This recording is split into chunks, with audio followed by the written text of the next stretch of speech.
My name is Miguel Myers. Welcome to My Horror Confessional, where every week I'll have a guest come on and talk about one classic horror movie that they haven't seen and why. We'll discuss the movie, the actors, and probably get off topic quite a bit. Once I believe that they have properly atoned, I will absolve them of their horror movie sin. Today, we have Preston Fassel. Preston is an award winning writer whose work has appeared in Fangoria, Rue Morgue, Scream, and on the Daily Grindhouse, Dread Central, and Cinedump.com. He is the author of the first published biography of British horror actress Vanessa Howard, Remembering Vanessa, which appeared in the spring 2014 issue of Scream. His debut novel, Our Lady of the Inferno, won the 2019 Independent Publishers Gold Medal for Horror and was named one of the 10 best books of the year by Bloody Disgusting. He currently serves as the managing editor for the Daily Grindhouse. Preston, welcome to the show. Thank you for having me. Yeah, I've been so excited. We met at I've been joking about this because every single one of my episodes this season has been people I've met at Ghoulish Book Festival. And so it's been so amazing the connections that I made there. And so we met there and actually we tabled next to each other. And it was a lot of fun meeting you and meeting your significant other. We were just kind of got talking about horror movies and the sort of stuff you like. And you were telling me about a book that you had recently published at that time. So Landis, The Real Story of a Man on 42nd Street. And it sounded very interesting, so I had to pick it up. Could you tell my audience a little bit about that book? Yeah. So it's a biography of Bill Landis, and Bill Landis was the founder and publisher of Sleazewood Express, which was a magazine dedicated to covering all of the films that played Times Square and the Grindhouse theaters of 42nd Street in the early 1980s. And at the time, a lot of these movies were really kind of fly by night. They would play for like a week on 42nd Street at one specific theater. And if you didn't catch it there was a good chance that like nobody was going to see this movie again. And Bill really saw a lot of artistic significance in films that to a lot of other people were just cash-ins or schlocky or just to make a buck. And he really saw the merits and the artistic purpose in a lot of these. And so he founded Sleazewood Express in order to document and critique them in addition to more mainstream horror cinema. And at the time, Fangoria was around, Famous Monsters of Filmland was around, but they were really dedicated to behind the scenes news or special effects or, coming attractions. They weren't really critical of these movies. They weren't really looking at, are they saying anything? Is there a deeper meaning to any of this? Where did these movies come from socially, culturally? And that was something else that Bill really brought to the table. And unfortunately, Bill did not have a long shelf life. He passed away in his 40s. He had a very troubled personal life and burned a lot of bridges in his final years. And as a result of that, there's not a lot of readily available information out there about him. And I stumbled across Sleazewood Express when I was in high school, and it really opened my eyes to this entire world that I had never seen or heard of before, and really broadened my horizons in terms of being a consumer of film. And so I kind of wanted to repay that psychic debt to him and spend several years tracking down people who knew him, friends, old coworkers, and putting this book together in order to share and preserve his story and his legacy. Nice. And what was funny is while I was at Ghoulish Fest, I was talking to my neighbor who is, I'm very lucky to have a very cool neighbor. He's almost same age, into the same stuff, same music, same horror movies, stuff like that. We go to Terror Tuesday every week, almost every week together. And he was telling me that he knew of you and that you were going to be at Ghoulish and that I should check out your book. Really? Yeah, and so I was like, "Oh, okay, cool." So then, when I was talking to you, I picked up that specific book, and then when I got home, I let him borrow it. I lent it to him, and he read it within a couple of days, and he said he loved it. He said it was a really great book. I haven't had a chance to read it yet because he still has it. So I think I might have lost that copy. I might have to get another copy from you. But yeah, but he was telling me how excited he was to be reading about this. And when you were telling me about it, I hadn't heard of this person, but it's so cool that you would go into depths that go to the depths that you went to kind of preserve that legacy. Yeah, I mean, it was a feat because for the longest time, nobody wanted to talk about Bill. Back in 2017, 2018 is when I first started really making contact with people. And kind of the across the board response was, I'm not going to speak ill of the dead, so I'm not going to speak about Bill at all. Okay. And for several years, like the project kind of stalled because nobody really wanted to go on record and talk about him. And I thought this thing was dead. And then COVID hit, and Joel Reed died, the guy who did Bloodsucking Freaks. And Joel and Bill Nice. were originally friends, and then frenemies, and then just like frothing at the mouth enemies with one another. And Reed passed away, and it really kind of reset a lot of people's perspective on things. And just out of the blue, one day I got a message on Facebook Messenger from somebody who I'd wanted to interview about Bill, and they said, I've been thinking a lot about Joel recently, and that made me think about Bill, and maybe Bill wasn't so bad after all, and maybe these stories need to be preserved, and I don't want them to fade away with everything that's going on right now. And in a really dark kind of way, COVID is what opened the floodgates and got people talking about Bill, and all these people started coming back out of the woodwork, and that's turned into my COVID project. So when you were writing that book, because it came out through Fangoria, right? It was originally scheduled to come out through Fangoria, and they had originally thrown their weight behind it in helping me try and do research. But that was, everything dead ended. And then Fangoria got sold, and the new owners shuttered the publication part of the of the company. And I ended up publishing it through a company called Encyclopocalypse. Encyclopocalypse is owned and operated by a guy named Mark Miller, who is Clive Barker's old production partner. And Mark's big passion is in audiobook production. And so after he and Clive parted ways, he started Encyclopocalypse to be a dedicated home for like top rate audiobooks. And through a series of really weird coincidences, he ended up with the publication rights to all of these 1980s out of print tie in novelizations like Fright Night and Reanimator, and basically decided, well, I guess I'm in book publishing now too. And as he was getting the publication side of the company off the ground, he reached out to me. It was a couple of months after Fangoria was sold, and he said, I know that you don't have a publisher anymore, so if there's anything that you have that you were working on, anything that you would like to do one day, I really like your writing. At the time, he already owned the audio rights to Our Lady of the Inferno, and told me, whatever you've got for me, I'd love to put it out. And so he ended up putting out a novella that I had slated to come out through Fangoria called The Despicable Fantasies of Quentin Surginov. And then I told him about the Bill Landis thing, and he was really excited about it. And Encyclopocalypse ended up putting that out. Okay, nice. It was just like small circumstances are like coming together for this project I to be made. That's know, great. yeah. Yeah, it was really great. It was like this, like kind of like kismet sort of thing, like meant to be. Like, all these things that shouldn't have happened did happen. The most amazing thing about it was that originally I didn't think that I was ever going to get enough information to actually publish the book. And so I wrote an article for the Daily Grindhouse that's more or less was, here's probably everything we will ever know about Bill Landis. And out of the blue, some dude contacts me and says, I read the Daily Grindhouse article. I'm one of the last people that Bill Landis ever spoke to. And he shared with me his unpublished, very thinly veiled autobiographical novella that he wrote about his life. And he was like, Bill would want you to have this, use this, expand the article, write the book. And turned over like this like 30,000 word God novella damn. that Bill had written like 2 years before he died. And he like changed everybody's names in it. But like if you knew anything about his life, it was very obvious that this was just this very, very thinly veiled roman à clef. And I was able to use that to expand the article into the full length book. That's great. Is there any way that that novel gets published?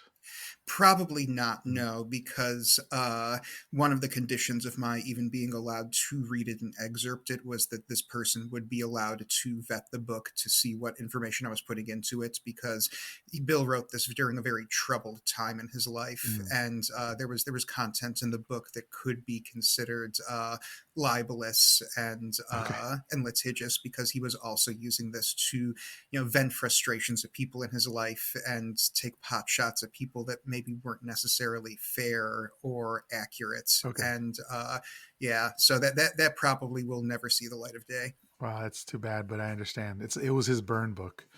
Yes. So you actually are working on a project coming up pretty soon as well, aren't you? Yeah, it is completed, and I sold it to Cemetery Dance. This was another book that was scheduled to come out through Fangoria. Was actually announced. The very last issue of Fangoria, published out of Dallas, actually had an excerpt of the book in it, and it was like, coming soon. Order this from us, and then. It's called Beasts of 42nd Street, and it has since been picked up by Cemetery Dance. This book went on a big journey because Our Lady of the Inferno came out, and that was a nice success. And the old owners of Fangoria told me, this was great. We want another book from you. Write whatever you want. There are no restrictions. There are no requests. Awesome, You man. just do whatever you want. No boundaries. Tell whatever story you want to tell, and we'll publish it. And so I did. Hmm. And then, everything went under, and I thought, okay, well, in the meantime, they'd been sending this out for blurbs. The AV Club loved it. Bloody Disgusting loved it. Rebecca McKendry loved it. The vice president of the Mystery Writers Association loved it. It's like, everybody who read this thing was like, this is fantastic. And it's like the old PR person told me, you might have one of the best reviewed horror books of 2020 coming out.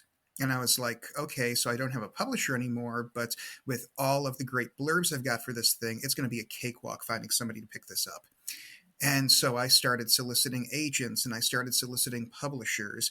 And kind of the across the board response I got was, this is really great. We won't touch it with a 10-foot pole. Good luck. Wow. And the one response that I got that really stuck out to me and that was kind of indicative of everybody else's opinion was, this is really great, but it's very upsetting. And it's very tonally disturbing. Tonally disturbing sticks out to me. Uh, Yeah. And the thing is, it's not a very graphic book. It's not a very violent book. Nobody even dies in the book until past the halfway point. But I guess I just went a little too far with what the book is about and how I address what it's about. And people found that upsetting. And I was at a point where I was like, okay, maybe we go the self-publication route. Marked with Encyclopocalypse was really supportive with it, and he was like, we can't really throw a lot of publicity behind this with the resources we have right now, but if you want, we can put it out so at least it's out in the world. And I was like, maybe that's the route I'm going to need to go. I was really excited to have the Fangoria publicity machine behind it and like really launch it onto the world and make it a success. But I thought, maybe this is the best case scenario. Let's do this. And the very first place I had submitted it after I got the rights back was Cemetery Dance, and I never heard back. And I thought, okay, this is another. I really upset them. They don't want to publish this, and I was, kind of like wrapping things up, getting ready for this to come out through Encyclopocalypse, and I had been talking to the author Brian Keene, and he said, well, have you submitted to Cemetery Dance? And I told him, yeah. And he says, well, you need to like ask for this one person and tell them that I sent you, and maybe that will get some wheels going. And so I did. And instead, I got a response back from this guy, Kevin Lucia, who was the new editor for Cemetery Dance paperbacks. And he had just taken this position. His predecessor had retired after several years with the company. I think he'd been with them for like 20 some years. Mm. It was just time for him to move on. And Kevin found the unread manuscript in the slush pile. It had just been sitting there for 2 years. And he was like, that it's great that Brian sent you. Give me some time. I'm going to read it and I will get back to you. And then a couple weeks later, Kevin got back to me and he's like, this is amazing. We're publishing this. And that's the journey it went on. And so now March of 23, Beasts of 42nd Street will finally be unleashed onto the world. That's an amazing journey. Do you want to tell us what can you tell us about the book? So the book is set in the summer of 1977 in Times Square, and it is the story of a dissolute theater projectionist who is jockeying for control of a reel of film that may be cursed, maybe not. One of the things I tried to do with the story was to make it a sort of horror neo noir, where there's two mysteries going on, one in the story and one for the and then two for the audience. Within the story, this projectionist is trying to determine where this reel of film came from, who made it, and who the people in it are.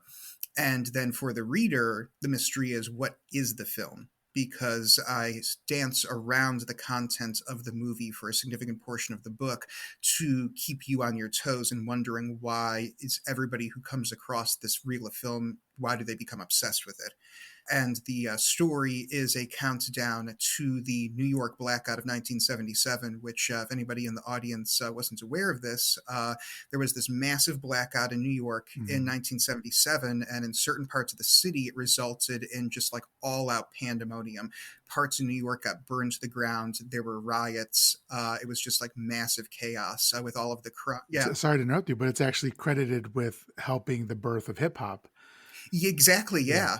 because the people were rioting, and when they rioted, they took all this stereo equipment that they couldn't afford, like turntables and speakers and all that. And then now having access to all that, they were able to, not having access to studios because they're poor. Now they have access to studio quality level of instruments and stuff like that, and helped birth hip hop.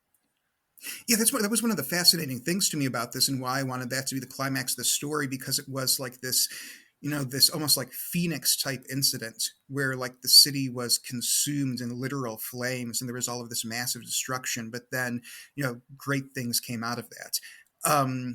One of the things that really fascinated me when I was researching 42nd Street and the history of 42nd Street, and just asking people about their time and experience there, I went out on a bunch of message boards like this place called City Data, where you can just ask people who live in different cities questions about their city. And I found people who had lived there on different movie theater forums. And I first started hearing about this thing.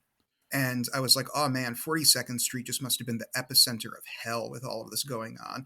And found out that, like, for whatever reason, like this, like, absolutely crime ridden, normally just like cesspool of a place in New York, everybody there really pulled together. And like this guy was telling me, I was a kid then, I was like 17, and I had to pass through Times Square on my way home.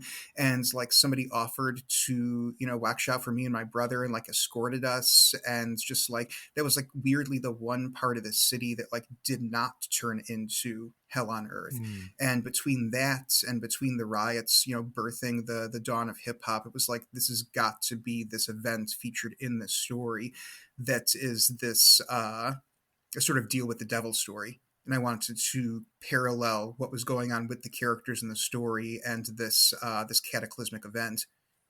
Very cool. That sounds really exciting. Is it up for pre-order at all yet? It is available for pre-order exclusively through Cemetery Dance right now. It will later this year be available through Barnes and Noble and Amazon and other outlets, but right now it is exclusive through Cemetery Dance. Awesome. That sounds really interesting. I can't wait to read it. I'd love to have you back on when it comes out and we could talk about That'd it. be great. Yeah, Yeah. awesome. So then let's go back a little bit and let's talk about young Preston. So what is your history with horror? Have you always liked it? Did you hate it growing up, or how did you come to it? I had a really weird relationship with horror movies as a very young kid. I came of age in the era of Beetlejuice and Monster Squad, Night of the Creeps, Ghostbusters, Best time. and yeah. And it's the weirdest thing. My mom's the horror fan in the family, but my dad is the one who was showing me like all those movies I just mentioned. And normally my dad hates horror movies. Like, he just does not do horror movies. But for some reason, all these horror comedies in the 80s like really spoke to him. And so my dad's the one who showed me Beetlejuice. My dad's the one who showed me the Monster Squad. And I would sit there, I would watch these things, and I would get like pants shittingly terrified, and then like not want to like have any exposure to anything even remotely scary for like weeks at a time. And then I would feel this pull back into it, and it'd be like, oh, Monster Squad terrified me. 3 weeks later, I want to watch Ghostbusters, and then scare myself silly with that librarian ghost at the beginning. And for the longest time, that's how it was. It was this weird cycle where I'd be drawn to it, repelled by it, and then pulled back in. And then in my teens, I decided, I don't want anything to have this level of control over me where I'm like avoiding something or where I don't want to be exposed to it. I don't want to have something ruling me in that way. And so I basically unknowingly gave myself cognitive behavioral therapy. I went to Hollywood Video. I got to the age where my parents, put it on the card. He can rent whatever he wants. He's responsible. Went down to Hollywood Video, just like stocked up on all these horror movies and just started giving myself exposure therapy essentially. And the result of that was twofold. One, didn't really bother me anymore. And two, I realized, hey, I really love this stuff. And that's a reason that I kept feeling that pull towards it and just became a really big horror fan. And Hollywood Video had this thing called the cult section. Did you have Hollywood Video? We did, yeah. Okay. I'm from Chicago, but we did Hollywood Video, we had Blockbuster Video, and we had some family videos as well. Oh, cool. Yeah, so I grew up in my teen years in a place called Broken Arrow, Oklahoma. And whatever you just imagined when I said that is probably accurate. Okay. For most of my adolescence, the main road was like a 2-lane road that went through cow pastures. And one of the big high school hangouts was behind the Native American tobacco stand on the side of the 2-lane road. And the main one in town was Hollywood Video, and then also Supermarket Warehouse Video, which was this massive video store attached to the grocery store that was like almost the same size as the grocery store. Sounds And amazing. it was great. And the Hollywood Video cult section, for anybody in the audience who didn't have Hollywood Video, it was like this weird catch-all. It was like where all the movies where they didn't know where else to put them, or that they thought maybe might upset the average person who might come across them in the right section. So like they had A Clockwork Orange in the cult section, Blue Velvet, Todd Browning's Freaks, some trauma movies, like weird European documentaries. It was like this catch-all. Okay.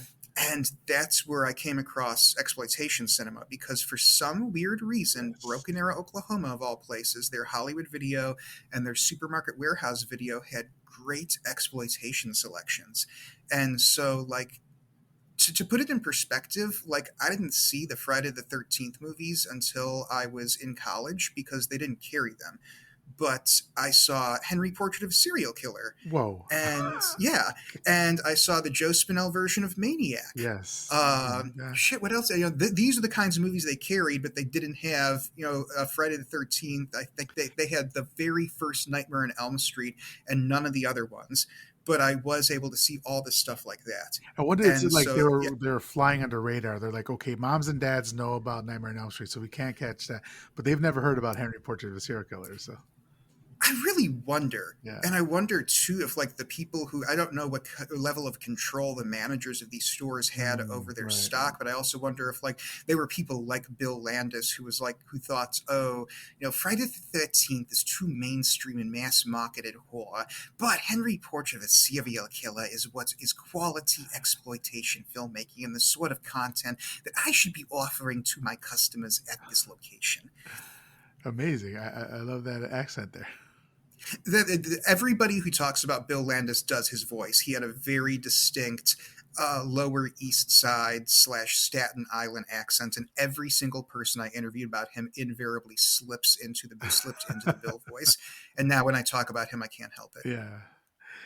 Oh man, that sounds great. So you just had like a wonderful. You had access to like two, not one, but two amazing selections of movies.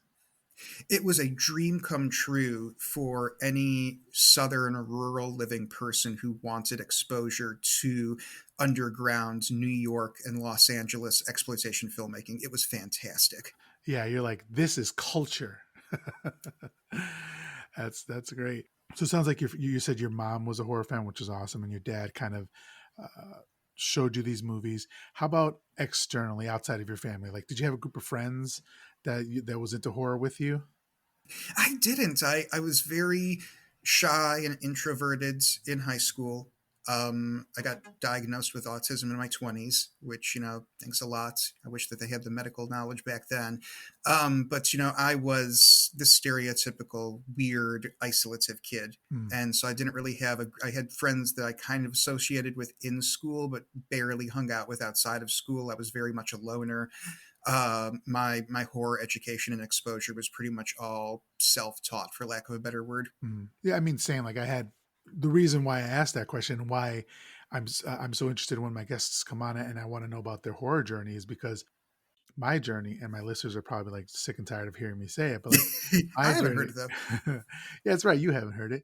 Is very singular in that like I was the only one in my family who, besides my oldest brother, who kind of started it for me, but he was 10 years older than me. So by the time like he moved out of the house very quickly. So I was the only one in my family after that to really like horror, and then I didn't really have a core group of friends until very late in life, until fairly recently, and I'm almost 40 that liked horror, and so my experience has always been very singular, and it sounds like yours as well. At least when you were a teenager and all that. So Yeah, other than my mom. I mean, my mom was more mainstream horror. Like I discovered the underground stuff myself, but my mom's the one who showed me The Exorcist. She showed me the original Texas Chainsaw Massacre. She showed me The hell yeah, Shining. She was very supportive when she realized that she had another horror fan in the family. that's great. Uh, yeah, even I remember I was supposed to go with a friend to see House of a Thousand Corpses on opening weekend. I had been waiting and waiting and waiting for this thing to come out, and then it was a very casual friend who, got a date or something and had better things to do than spend a Friday with me. And so, I told my mom, well, I'm going by myself to see House of a Thousand Corpses. And she said, oh, what's that about? And I told her, and she said, oh, can I come? And so I ended up seeing House of a Thousand Corpses on opening night with my mom. That sounds great. Your mom sounds awesome, by the way. She's great. Yeah. We used to see all the new Saw movies every year. That was a mom son tradition for a while when the new Saw movies would come out. Okay. What a like non-traditional tradition to have with Mhm. your mom. Did you guys Yeah. end up like was there one point where you're like I don't even know how many there are. Saw 7, you're like, okay, maybe we don't watch this one, or have you seen it? We saw all of them up to Saw 3D when they said that was the last one. And now she lives in Houston. I live in Dallas. Gotcha. And Yeah. when the new ones came out, neither of us had any interest. It's like we went on this original journey. They ended it. Jigsaw's dead. You're just beating a dead horse now. Yeah. Although I did have fun recently, though. I sent her to go see Pearl. I Nice. told her, don't read anything about this. Don't get any information for yourself. Just go in blind, and you're going to have a great time. And she loved it. And what I did was I did not tell her about X beforehand. Oh And so she went and saw Pearl. She loved it. And then as we were talking about it, I said, okay, you really like this movie. The same creative team made another movie called X. And if you like Pearl, you're going to like X. And again, don't read anything about it. And so I got to send her into X Blind. And then she called me up afterwards, very upset, very angry, and said, you told me this was a horror movie. That wasn't a horror movie. That wasn't scary. And I said, well, those people got killed. And she says, that doesn't make it a horror film. So she liked Pearl, but I let her down with X. but she realized that it was a connected. She did, yeah. Okay. When she took her into the house and was showing her the photos on the wall, she didn't catch the farmhouse initially, but when Pearl is showing Maxine the photos on the wall in the house, she was Mhm. like, "Oh shit, it's Pearl! This is a sequel." And I haven't seen Pearl yet, and I don't want to give any spoilers. So, but that sounds. I think you did her a favor, honestly. Like that's such a great way to experience those movies. Yeah, Yeah, that's awesome. I still haven't seen Pearl, and I do want to see that one next. Um, Pearl is amazing. It's my favorite movie of the year so far across any genre. I was talking to somebody recently, and I was like, we have been so lucky in 2022. Like we've had so many great horror movies come out. And it's like we're like in another like golden era right now. It's amazing. I know this has been a fantastic year. Have you seen We're All Going to the World's Fair? No, I haven't. So we're talking right now on October 2nd. So October just started, obviously, if you know if you know math. And every year for October, I watch one scary movie a year. Sorry, one horror movie a day for the whole month. And Okay, then I typically end with Halloween because I'm addicted. I'm obsessed with Halloween, right? But typically, I try to watch movies from 60s, 70s, 80s, movies I haven't seen, but like from that genre. But this year, I was inspired by my friend Anthony Jerome M, who's the host on for season 2 with me, and he is all, like whenever a new movie drops, especially on streaming, he'll like watch it immediately. And I am not like that. Like I stay 60s, 70s, 80s. And I was like, all right, this year I want to watch all the new horror movies. So like I feel like Fresh on the list and Bodies, Bodies, Bodies, and the one you just said we're all going to the World's Fair. yeah. That one's great. I want to throw all those. So if you have any suggestions, let me know because I'm gonna be watching a bunch of new horror movies this year. And I was talking to Anthony. I said, "What's new?" Because new to you is different. New to me. It's like, new to me is like within a decade. But he's like, "No, let's do 5 years." I was like, "Okay, 2017 and newer is what I'm gonna be watching." So any suggestions, I'll take them. Yeah, we're all going to the World's Fair is fantastic. That and Pearl are my top two horror movies of the year. Okay, great. We just saw one yesterday that we did a really short review on called Sissy that came out on Shutter. Have you? It literally came out on Friday. So have you heard of that one? I have not, no. Okay, that was a fairly interesting one. I don't know if I mean, I'd recommend it, but I don't think you need to run out and watch it right away. But okay, so let's get back here. So, at what point did you realize that you wanted to be right? That you wanted to write horror? Well, first of all, let me back up. Do you consider yourself a horror author? I do, and I promised myself that I was never going to be one of these people, and then became one of these people. I realized I always was one of these people. I'm a literary fiction writer who works within the horror genre. Okay. I love horror. I love writing horror stories, but I'm writing literary fiction that happens to have horror elements. And I probably just had a bunch of people cancel orders on me on Amazon or go to sell my books. But yeah, I always want my books to be about something. Mhm. And I mean, I feel like there's two types of horror stories. There's horror stories that's the primary function is to be scary and to give the audience a jolt, and that's fine. You know, that's your Friday the 13th. That's your Halloweens, your How franchise dare horror. you, That's sir? great. How dare you? No, but those are great. I love them. I have an entire shelf of Jason Voorhees figures sitting above my record player over there. Uh, Yeah. I still have the number four that I hand painted purple myself before they officially released the NECA Jason. Okay. So I am an avowed, dedicated Friday the 13th fan. I've got a NES Freddy Krueger over there. I've got a Atari Leatherface up here. I love franchise horror. Mhm. Franchise for horror is great. It's got great monsters and great jump scares and kills and SFX and scary stories. That's fantastic. But then you got your stuff like The Thing and The Fly and Videodrome, and you've got Yes. horror movies whose other purpose is to say something and to convey some kind of message. The John Carpenter style of horror, They Live, where it is about scaring the audience, where it's about providing all that same stuff as franchise horror, but it's also got a message and it's also dialoguing with something and it's also exploring something socioculturally. And that's the kind of horror that I write. Nice. And at what point in your journey did you realize that it was going to be like horror? Horror was going to be the thing that you're going to put your stake in. Claim your stake? Set your stake? But that you were going to Pro- write horror. Probably when I finished Our Lady of the Inferno, because I wrote Our Lady of the Inferno with the idea that I was going to, pitch it to like the St. Martins or like the Random Houses or, some dividend of the Big Five and, shop this as this literary thriller in the vein of Silence of the Lambs or a darker James Elroy like Black Dahlia. I really thought, this is what I wrote. And I shopped that thing around for probably about 18 months. And the responses that I did get from it when I actually got a response at all, kind of the across the board thing was we don't publish horror. Mm. And I was like, well, I didn't really think I'd written a horror book. I thought I'd written, like Silence of the Lambs, Black Dahlia. I thought I wrote a crime thriller Mhm. that's, happens to have horror elements in it. And so I was like, well, let me shop this thing to a horror publisher. And then like, bam, almost immediately, like I had people jumping on this thing and it was like, I write horror.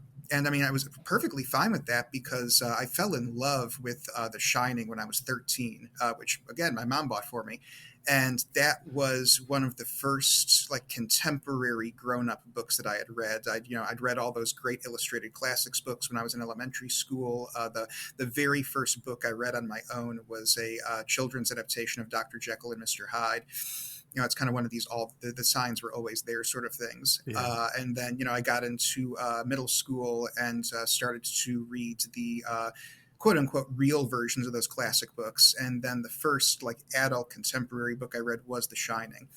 And I was just blown away by that. I was like, you can say fuck in a book? You can have like sex scenes in a book? I thought this was all for movies. I got my exposure to literature was all, this very classic stuff where it's all in between the lines. And I said to myself, I want to write something like this one day. And I keep saying, oh, literary fiction, and here I am talking, just proving, yeah, I've always wanted to be a horror writer. That's awesome. So, all right, well, Preston, if you could please let everybody know where they can follow you on social medias, how they can support you, where they can go to buy your books, and then we'll get started talking about the movie. Yeah, so I'm on Twitter. That's my primary social. I'm at Preston Fassel. And if you're listening to this podcast, you've got my name in the description. It's just all together PrestonFassel. You can currently buy my first three books on Amazon or Barnes & Noble. Our Lady of the Inferno, The Despicable Fantasies of Quentin Surginov, a.k.a. the book I should have named something else, and Landis, The Story of a Real Man on 42nd Street. All of those are published by Encyclopocalypse. They're available in either paperback, ebook, and Our Lady is also available in audiobook. The audiobook of Our Lady of the Inferno has a full cast, including Barbara Crampton, Doug Bradley, and Mick Garris. So that's really cool. And as of the recording of this, Beasts of 42nd Street is available exclusively through Cemetery Dance. Awesome. So when we were talking about you choosing a movie at Ghoulish Fest, you were telling me that you were really into giallo movies, right? And that you had, I don't remember, was it that you hadn't seen a Bava movie, or you hadn't seen as many Bava movies as you'd like? I'd only seen two Bava movies, Rabid Dogs, Hmm. and then another one whose name I always forget because I impulse watched it on Netflix one night, like probably 10 years ago. Hmm. And it was one of those nights where I'm scrolling through my Netflix queue, and it's like my wife and I had accumulated like 200 movies on the queue at that point and spent more time trying to decide what we're going to watch or adding more movies to the queue than we actually spend watching a movie. And we stumble across this one, and it's like, oh, Mario Bava. We haven't seen a Mario Bava movie before, and we watched it. And to this day, I can't remember what it was. I remember it was in a castle. The colors jumped out at me more than anything. I loved the colors in it. But those are the only two Mario Bava movies that I had seen up until you and I got to talking to Ghoulish Con. So you're coming on to confess your horror sin of never having watched Black Sabbath. Is that correct? That is correct. Why do you think this particular movie passed you by? Is it that because you said you are into giallo, but haven't really watched a lot of Bava up until then? It's one of those things where I just never got around to it because the other thing is back when I was in high school and college, I was a huge Sabbath and Ozzy fan. And I had all of the Sabbath albums with Ozzy on them, and then most of Ozzy's albums on CD on regular rotation in my car CD player Okay. in high school and early years of college. And it's like, how can you be a fan of this thing that took its name from this other thing and never seen the thing that they took their name from? And it's like, I'll get around to it one day. I'll get around to it one day. And I almost feel like this became for me a situation like the person who is born and raised in New York and never sees the Empire State Building or never sees the Statue of Liberty. And it's like this thing that was always there that I just never saw. And at least going back to the Broken Arrow years, I had an excuse because this is another movie they did not carry at Hollywood Video or Supermarket Warehouse. They did not have a big European selection. And then it became a case of, well, I'm older now, I've got access to it, and I just never got around to it. Yeah, that makes sense. So let's get into it. Let's talk about Black Sabbath from 1963, directed by Mario Bava, who also did Black Sunday, which we just did like 2 weeks ago. So we are on a Bava kick here, which I love. He also did Bay of Blood and Lisa and the Devil. If you want to hear more about Bava, listen to the Black Sunday episode. But he is an icon in horror. He's an absolute legendary film director. Screenplay by Marcello Fondato, Mario Bava, and Alberto Bevilacqua. Based on stories by Anton Chekhov, L.S.I. Tolstoy, and Guy de Maupassant. I'm sorry, I don't speak French, but I think I did a fairly decent job there. So it's starring Boris Karloff, who is a screen legend, an absolute horror god. Everybody should know who Boris Karloff is.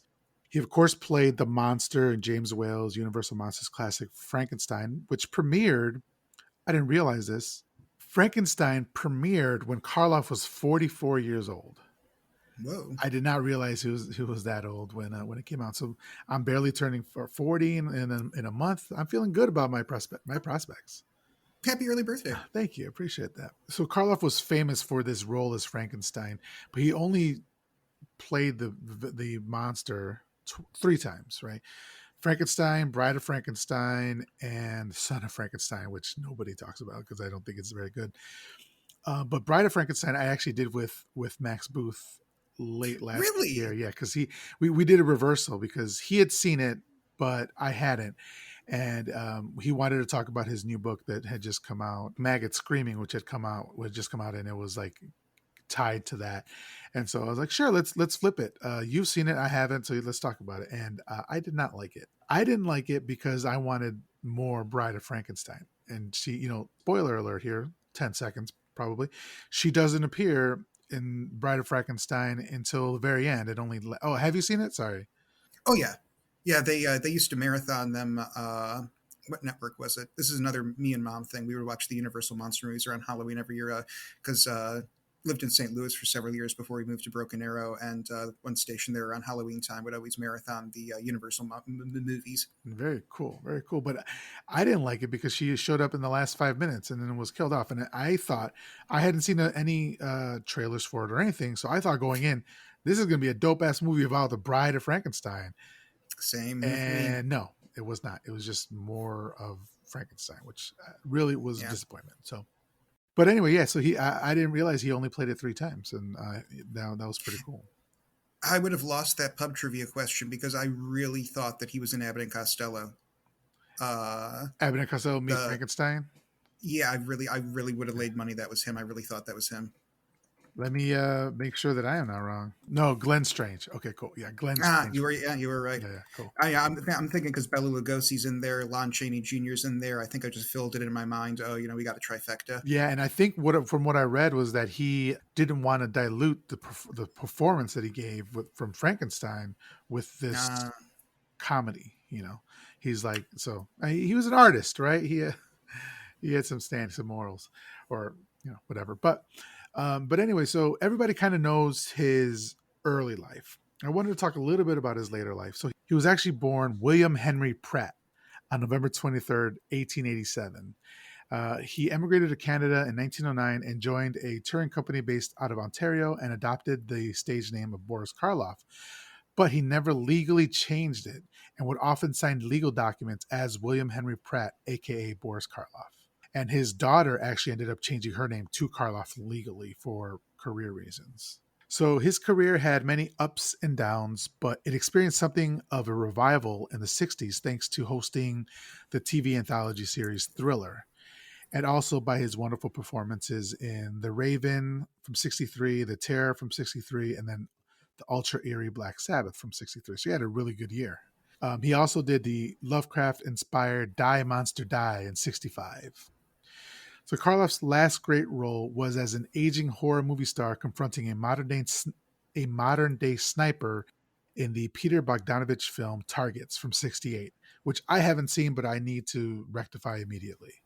that's another big missing thing for me. It's one of these things where I've always been aware of it Mhm. and I know about it. One of the friends that I had in college was obsessed with this movie, and he and I never got around to watching it together. Yeah. So I need to watch that one. But his TV career was capped off by achieving Christmas immortality as the narrator of Chuck Jones's perennial animated favorite, How the Grinch Stole Christmas. I was too old in my life before I found out that he was actually the voice. And I never really watched How the Grinch Stole Christmas. Maybe I watched it when it was on TV when I was younger, but it wasn't really my thing. So that's why, like, obviously you would know, like, with the voice of Boris Karloff in the credits, but I wasn't aware of that. Um, and then if there was 3 low-budget Mexican-produced horror films starring an ailing Karloff that were released in the 2 years after his death. So, in retrospect, he never took himself too seriously as an actor and had a tendency to downplay his acting accomplishments. Renowned as a refined, kind, and warm hearted gentleman with a sincere affection for children and their welfare, Karloff passed away on February 2nd, 1969, from emphysema. He was cremated at the Guildford Crematorium in England, where he is commemorated by a plaque in Plot 2 of the Garden of Remembrance. For his contribution to film and television, Boris Karloff was awarded 2 stars on the Hollywood Walk of Fame, and he was featured on some U.S. Postal Service stamps as Frankenstein's monster and the mummy in its series classic monster movie stamps. In 1998, an English Heritage Blue plaque was unveiled in his hometown in London. And the British film magazine Empire in 2016 ranked Karloff's performance as Frankenstein's monster the sixth greatest horror movie character of all time. So I just wanted to give a little bit of respect to Karloff. He was just an absolute screen legend. So also, I want to talk a little bit about Black Sabbath the movie versus Black Sabbath the band. And you already talked about this a little bit about how they got the name. Hmm. So it sounds like you're a Sabbath file. So let me know if I'm wrong here at all. But one of they started out with a couple different names, and one of their original names was Earth. Earth, yeah. And while playing shows in England in 1969, the band discovered they were being mistaken for another English group named Earth. So they decided to change their name. A cinema across the street from the band's rehearsal room was showing Black Sabbath, the movie. And so while watching people line up to see the film, one of the band members by the name of Butler noted that it was strange that people spent so much money to see scary movies. Following that, Ozzy Osbourne and Butler wrote the lyrics for a song called Black Sabbath, which was inspired by the work of the movie, and also by adventure style writer Dennis Wheatley, along with a vision that Butler had of a black silhouetted figure standing at the foot of his bed. Making use of the musical tritone, also known as the Devil's Interval, the song's ominous sound and dark lyrics pushed the band in a dark direction, a stark contrast to the popular music of the late 60s, which was dominated by flower power, folk music, and hippie culture. Judas Priest frontman Rob Halford has called the track probably the most evil song ever written. Inspired by the new sound, the band changed their name to Black Sabbath in August of '69 and made the decision to focus on writing similar material in an attempt to create the musical equivalent of horror films. So I'm not a big Black Sabbath fan. Not that I don't like their music. I listen to other genres. But would you say that that was accurate? That they kind of like write songs like that could be featured in the horror genre? They started the very first album, like the Black Sabbath song on it especially, is like very like creepy and weird, and I'm actually really not a big fan of that first album. And then they just kind of pivoted into, now I'm probably going to get pilloried for this, but to me just kind of broadly accessible metal music that kind of bridges the gap between like harder pop music and softer metal. They're probably like the only metal bands that I listen to consistently. I'm a really big fan of like electronica, synth music, 60s folk music, but they got really cool sounds. Ozzy, when he went on his solo career, I feel is when he really doubled down on that, because Ozzy's got stuff like "Bark at the Moon," which is about a werewolf, or so he's the one who I really feel like took that idea and really ran with it. But I mean, Sabbath did stuff, like Paranoid. That's not really a horror movie song, or Iron Man. That's more of kind of a sci-fi thing. I think it's this idea they had for the first album, and that maybe influenced their aesthetics with the way that they dressed and presented themselves. But their music, to me, doesn't really have this like horror movie type sound to it, other than that first album. Okay. What about the song Black War Pigs? I know that song. Is that on the? Yeah, that Sorry. that what album is that from? Man, there was a time I could have told you. I mean, that's a Vietnam protest song. Okay. So I just thought it was funny there was so much like information about that. And then I was looking up how the movie got its name, and it's actually an homage to Black Sunday, which Mario Hmm. Bava's previous film that he made for AIP, which was also producing this movie. And so they were so happy with the success of that picture that they wanted to select a movie that was similar. They wanted to select a title that was similar to Black Sunday. So it's like, okay, Black Sabbath, but nothing. There's nothing like none of these stories take place on a Sunday or anything like that. It's just weird. But Yeah, and even in Italy, it's Tre Volti della Pora, which is Three Faces of Fear. So in Italy, that was completely even lost on Italian audiences. I think that was strictly for the English speaking worlds to try and cash in on the Black Sunday success. yeah, yeah. Okay, so starting talking about this movie, we get the introduction. It's the weirdest wraparound story in an anthology that I've ever seen. It's just Karloff in a suit in front of a very colorful screen introducing the movie, and it looks like the screen behind him looks cool, but my man's is just in a suit, like just talking, like, and he introduces himself as Boris Karloff, and he says, "Come closer, please. I have something to tell you, ladies and gentlemen. I am Boris Karloff. Allow me to introduce three brief tales of terror and the supernatural. I hope you didn't come to the movies alone, as you will realize by watching this film. Specters and vampires are everywhere. There might be one sitting next to you. And then he points at the screen. And yes, they go to the movies too, I assure you. Vampires look perfectly normal, which in fact they are, except they have a strange habit of drinking blood, especially the blood of those they love. But here I am, chattering on and wasting time. So let's get on with our first tale. And then the scene fades and the first segment starts. This felt very William Castle. Uh-huh. Yeah, having I know I've only seen two other Mario Bava movies, but just from what I know of Mario Bava, the it really feels like this one is kind of this odd man out. Right, right. Yeah, you don't really see this in other Bava movies, but you do see like the really colorful lighting that he does here. So the first segment starts, and it's called The Telephone. And it starts with the ringing of a telephone in a very tastefully appointed apartment. Like it looks really cool.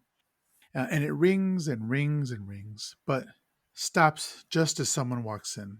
And this is Rosie, played by Michelle Mercier. She's an attractive, high priced Parisian call girl who returns to her spacious basement apartment after an evening out, when she immediately gets beset by a series of strange phone calls. The first call comes in and she runs to answer it, only to find no one on the other end. Pronto, pronto, pronto, she says, but to no avail. As she's undressing to get ready for bed, another call comes in with the same issue. Nobody answers. So she's getting ready for bed, and as soon as she walks into the bathroom, another call comes in. So we get the shot of her in her bathrobe, which, like, you could tell they were just looking for an excuse to get her in a bathrobe. And here, there's like some really dope ass '60s creepy jazz starting, and I'm like, man, I'm really feeling this vibe. Like you could tell it's one of those. It's like a string instruments with like a bass guitar sort of thing, but with like somebody's hitting the drums with like one of those. It looks like a paintbrush or something. It's just like Yeah, yeah. I'm like, oh, cool. I'm down with this already. And the caller actually says something here. They say, "You're so beautiful, too beautiful, Rosie." She asks who this is, and the caller says, "You'll know right before you die." And he said, they go on to say, "I can see your heavenly body, your silky arms, your perfect legs." When she says this, Rosie covers up her legs. And I was thinking, it's so funny. It's very male gazy, right? Like, there's no reason for her to be holding up her robe like that, showing her legs, you know. Mm-hmm. But when she hears this, she stops showing her legs. And the caller says, "No, no, no, don't cover them up. A body like yours can drive a man to madness, and I will kill you." She again asks who this is, but no answer. And I was thinking how creepy it is that someone can see your every move, but she doesn't really make any attempt to find out how they're seeing her. Like, what did you think about that? Yeah, it's like it's a scary scenario. It's a creepy setup, but like just practically, there's no way for them to be seeing her and making this call because, like you pointed out, it is a basement apartment, and there's only one door in, and there's one kind of like window where it's like kind of like up on street level that's closed, and Hmm. so it's like she's just like standing there unquestioningly listening to this, and it's like this is like 40 years before cell phones were even a thing, and it's like whoever wrote this, thought and rightly that it's a very creepy, scary setup without really thinking through the practicalities of it. Right. And this will become more of a plot hole further on as we go. At this point, we don't know what's going on, but like, yeah, I'm just saying, like, practically speaking, she doesn't go to the one window, like you said, Yeah. to make sure, like, cover it up. Like, she turns off lights and all that sort of things. So I don't know if that person. No, there's no way she thinks that person is in the house with her, because how are they making the calls? Like, the calls are coming from inside the house. I From know inside the house. that, but I don't think that's what they're going for here. And so she doesn't make an attempt to cover up the window at all. And it was just weird to me, you know. But I understand it's a movie and it needs to happen and all Yeah. that. But I got to point these things out, otherwise there wouldn't be a show. So she stares at the phone, waiting for it to ring again as she smokes a cigarette. Just as she's getting in bed, the phone rings again, which she answers. The caller asks, "Why did you put your robe on? You should have stayed as you were. I like you better with nothing on. That's how I want to find you. I'll get in even if you lock your door." She asks, "What do you want from me?" And the caller responds, "I've told you I want to kill you. I want revenge. You did well to turn on all the lights. I want to see you die." And I just saw the camera work here is really great because it's just slowly revolving around her as we see her apartment, and her face, like, it gets even more stricken.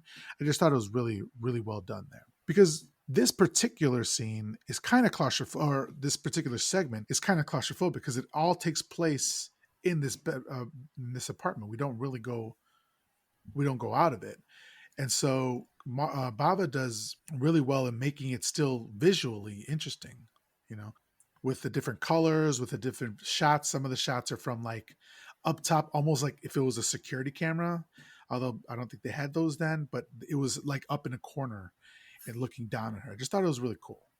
And that's an interesting thing to bring up about it being so claustrophobic, is because I accidentally ended up watching the American International Pictures English dub of this, and then reading about the Italian version afterwards. I mistakenly, watched this English one, and they really take the teeth out of this segment in the English dub because they shot additional scenes that take you outside the apartment, and it adds nothing to it. It's like some Oh, dude, yeah, it's like some dude walking his dog. Like one of her neighbors is like taking his dog out for a walk, and it like really, I can imagine the sequence without those scenes in it, and it being very claustrophobic, but it like really undercuts it and like brings you into the outside world.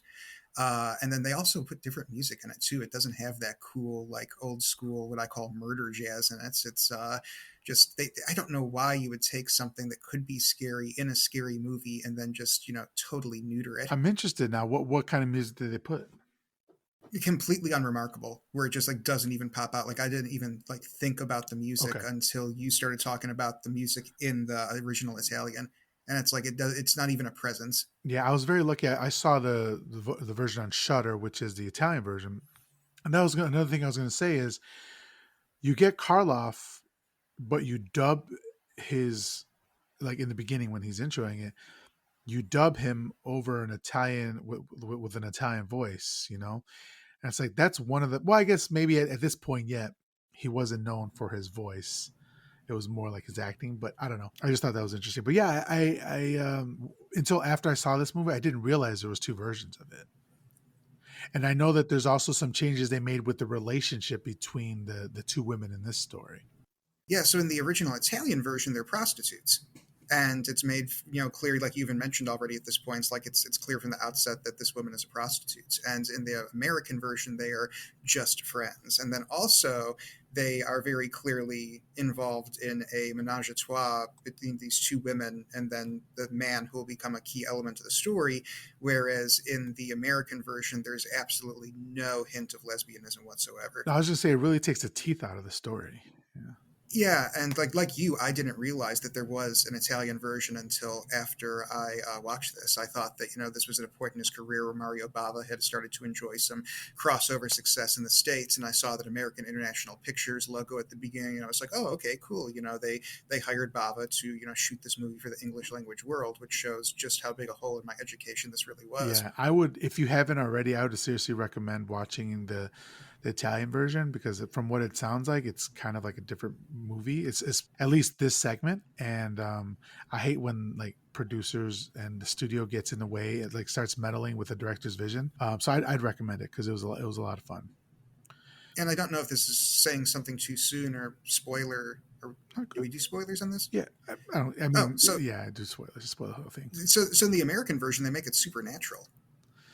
It becomes a ghost story. So it's not the pimp who kills the woman at the end. It's the pimp, but he's been executed. Oh, In okay. the American version, she testified against him and sent him to, I guess, presumably the electric chair, Mhm. and then his ghost His comes ghost and kills them. sneaks through the door, like opens the door and walks through Yes, the. Okay, yeah, okay. yeah.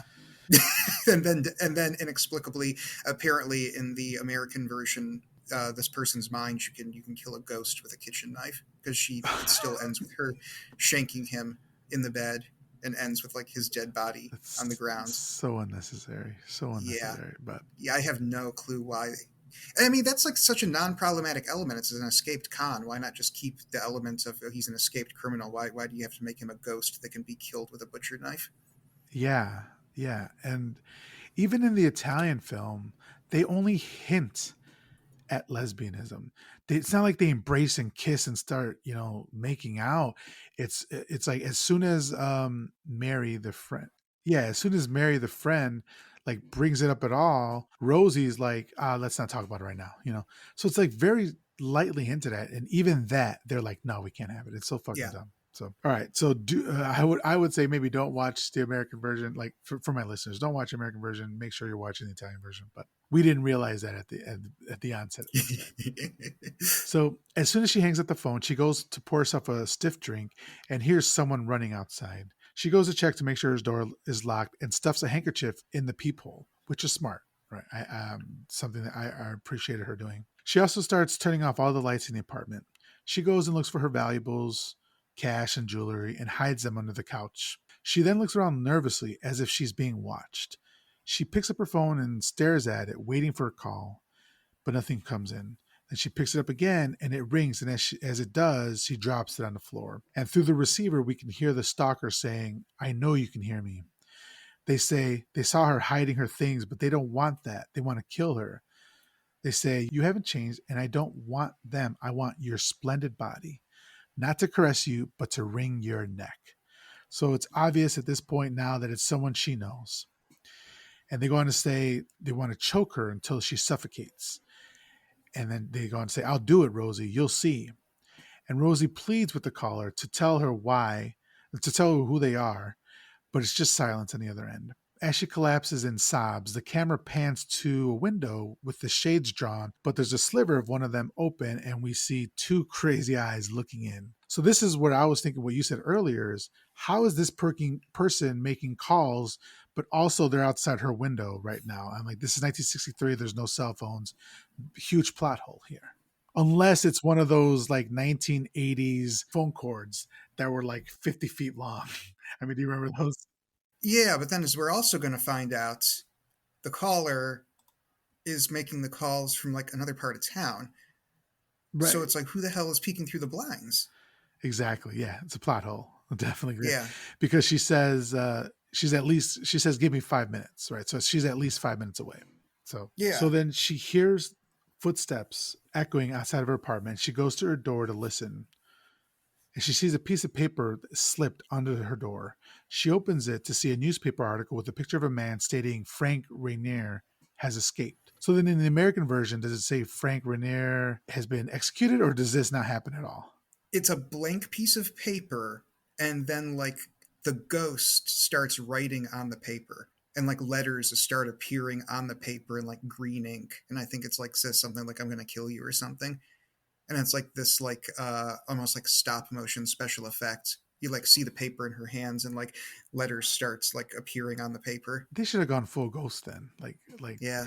so then the whole thing about Mary, which we're gonna get to, Mary writing that letter doesn't happen at all. She does, but she's writing a letter telling her that she's like given her like extra dope to like keep her out so that she can like rest up or something like that. Yeah. Oh man. Okay. Yeah. This is also the second segment in the American one too. They flip flop the order. Really? What was the first one? Yeah. First one is the drop of water, Okay. and then the telephone, and then the vampire. Maybe ending it with the vampire makes sense a little bit, but yeah, okay. So after reading that Frank Rainier has escaped, she gets another call. The caller identifies themselves as Frank, and Frank says that calling the police is useless because he's closer than the police, which is a very creepy line. So looking for solace, Rosie phones Mary, played by Linda Alfonsi, her friend. The two women have been estranged for some time, but Rosie is certain that she is the only one who can help her. Mary is very surprised that Rosie wants her to come over, but she says okay. She doesn't bear grudges and agrees to come over that night and to give her 5 minutes. So I was thinking, so she lives very close, but how long is that telephone cord? How long is that telephone cord? So seconds later, Frank calls again, promising that no matter who she calls for protection, he will have his revenge. The caller says that regardless if you speak in a whisper or not, I heard you because I'm that close. As she's saying this, we are in the room with the caller. The camera pans on Mary's face as she says, by dawn, you will be dead. So Mary is the caller, impersonating Frank by way of a handkerchief over the receiver. And I was thinking Ghostface didn't need a voice changer. He just needed a handkerchief, right? Because apparently putting a handkerchief over it will make you sound a completely different gender. Yeah, that's completely absent from the American one. Like she's not the one making the calls. It is just Frank's ghost calling her. Which is why does a ghost need to make a call? Yeah, How does a ghost have access to a phone? I guess it's supernatural, right? yeah. So Mary arrives at Rosie's apartment soon after and does her best to calm Rosie's nerves. She cracks jokes about who some of her clients might be. Mary says nothing in the apartment has changed since she used to come over all the time when they were still friends. Then she sits on the bed and she accepts a drink from Rosie and says it's just like old times. So they're hinting at them being lovers in the Italian version. So then Rosie recounts everything that's happened. And as she does, we notice that Mary is wearing black leather gloves. Hello, Giallo. Like, I love that. I love to see it. So Mary tells her that Frank is an exploiter, not a killer. So trust me, he was just trying to frighten you. Rosie says she is terrified because it was her testimony that landed him in jail. Mary says it's fine. She's here now. And then in the morning, they'll go to the cops. And she takes the receiver off the hook. Mary grabs a knife from the kitchen, black glove still looking great, and walks towards Rosie, who exclaims, "What are you doing with that knife?"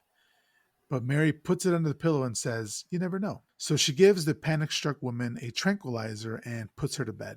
And then there's this beautiful transition shot. It pans up to the window, and in the background, it's changing colors and it's telling you the passage of time, you know. And I really enjoyed whenever Bava does something out of the ordinary for this very claustrophobic segment. You know, the second one, or the vampire one, there's a lot of stuff going on with the setting, but this one not so much because we're just inside the apartment. So later that night, as Rosie sleeps, Mary gets up out of the bed and pens a note of confession, which is what in the Italian version. She says she was the one making the strange phone calls when she learned of Frank's escape from prison. Knowing that Rosie would call on her for help, she explains that she felt it was her way of coming back into her life after their breakup. While she is busy writing, she fails to notice an intruder in the apartment. This time, it's Frank, for real. He creeps up behind Mary, for a very long time here. It's like building a lot of dread. It's like very slowly going through, which I always really appreciate. And then he strangles her to death with one of Rosie's nylon stockings. So what did you? This scene still happens though, right? Like he sneaks into the apartment very slowly. Yes. Not as slow as you're making it sound, though. It's just like a couple of shots of him like sneaking up behind her, and then he garrots her with the nylon as she's writing. I gave you extra tranquilizer so that you would rest and like not freak out. Okay. What did you think of the scene? Like, was it creepy? Was it scary? It was more like, what the hell is going on here?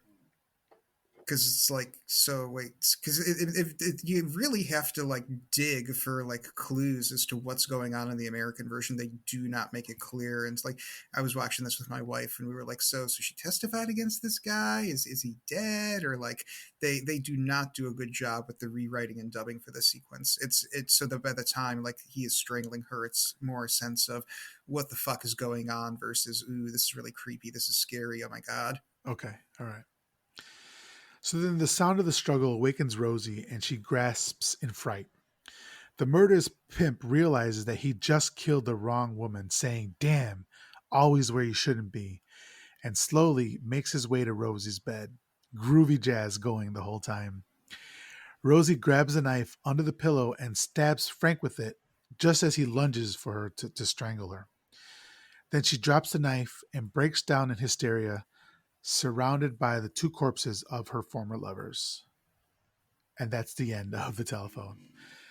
So that really sounds like they did a disservice to that story, Oh which yeah, you everything that you just described was scarier than the experience of actually watching this. yeah. But then so it just goes right into the next story. There's no wraparound segment here with Karloff, like no tales from the crypt sort of thing. He's not the crypt keeper in here at all. So he is in the American one, What and is yeah, happening? so it's really weird. So there's two introductions at the beginning of the movie. Okay. So you've got the one that you described, and then it like really awkwardly cuts back to Boris Karloff. It cuts from Boris Karloff to Boris Karloff, and he introduces the first segment. Uh, did you the one before the telephone? Like they show him like standing next to a giant telephone. They did this sort of Burt Gordon thing where they like rear project like a giant telephone behind him, and he's like standing next to it, and then he like turns around and like he's in front of the table where the telephone was. But yeah, each of the segments in the American version does have Boris Karloff in the suits with like these psychedelic blue backgrounds doing like Crypt Keeper style introductions for each of the stories. Holy shit! Now I need to go back and watch the American version because I think that's something that was lacking in this movie was kind of like a connective tissue between the stories. So then in the Italian version, the next film is the Wordalak, and I had honestly vaguely recall hearing this word, but I wasn't too sure what it was. So I looked it up, and Wordalak, also spelled with a V, the Verdalak, is a vampire in the Slavic folklore mythology. Some Western sources define it as a type of Russian vampire that must consume the blood of its loved ones and convert its whole family. This notion is based apparently on an Alexei K. Tolstoy novella, The Family of the Verdalak, telling the story of one such Slavic family. So it's I mean they make it clear that in this movie it is a vampire, but it's just a vampire that's obsessed with converting its whole family. Something you brought up there. It's funny for the marketing. They advertised this as containing an adaptation of a Tolstoy novella, and of course it's not the Tolstoy; it's his cousin. Yeah, Because the Tolstoy that wrote the novel, the Tolstoy that wrote the novella was the cousin of the War and Peace Tolstoy, but in the advertising, they just very conveniently neglected to tell people that part. So it's like, this is a classy horror film. It's got an adaptation of a Tolstoy novella in it, and I love that William Castle style schlockmeisterism. yeah. So we're in 19th century Russia, and Vladimir de Urfe, played by Mark Damon, is a young nobleman on a long trip. During the course of his journey, he finds a beheaded corpse with a knife plunged into its heart. He withdraws the blade and takes it as a souvenir.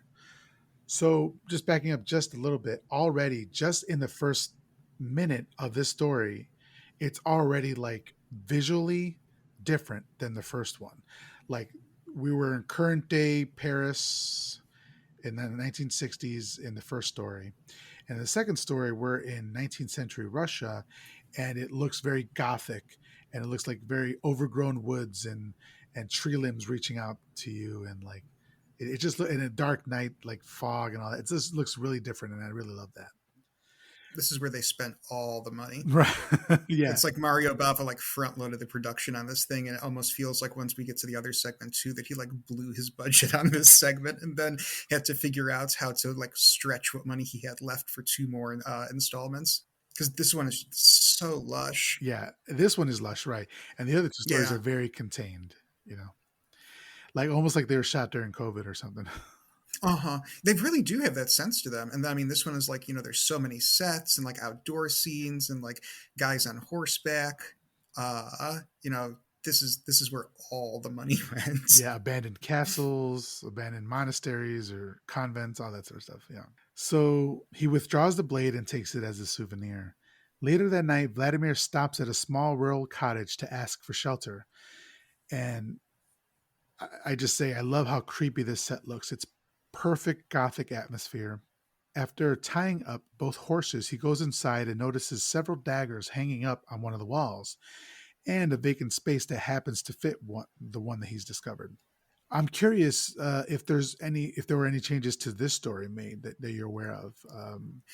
This is the one I think that has the least changes to it. I think that there's some censorship going on as regards the violence, but other than that, everything you're describing so far is everything that I saw, and just from what I've read, like all they did was cut some of the more violent sequences out for American audiences. So then, Vladimir is surprised by the entrance of Giorgio, who's played by Glauco Onorato, who asks, "Who are you?" And I was thinking he should have been like, "Who the hell are you to be walking up to my house in the middle of the night?"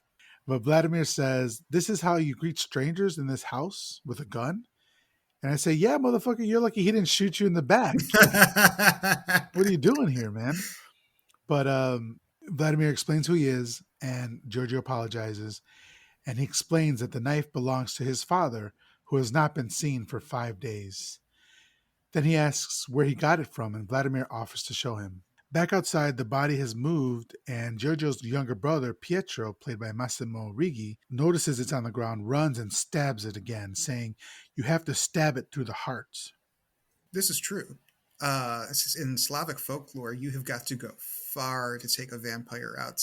My mom's side of the family is Polish and Russian Jewish, and if you are going to whack a vampire in Slavic folklore, you cannot just put a stake through its heart. And some of the ways to like ensure that a vampire is dead are just like going into like slasher movie levels of violence. You've got to cut its head off.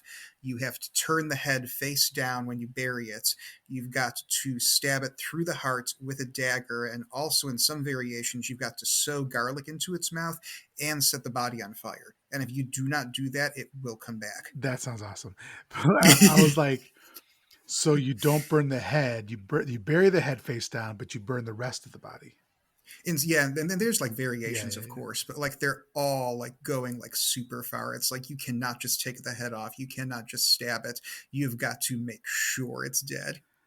Awesome. And then you have like Laurie Strode or stabs Michael, then drops the gun and walks away.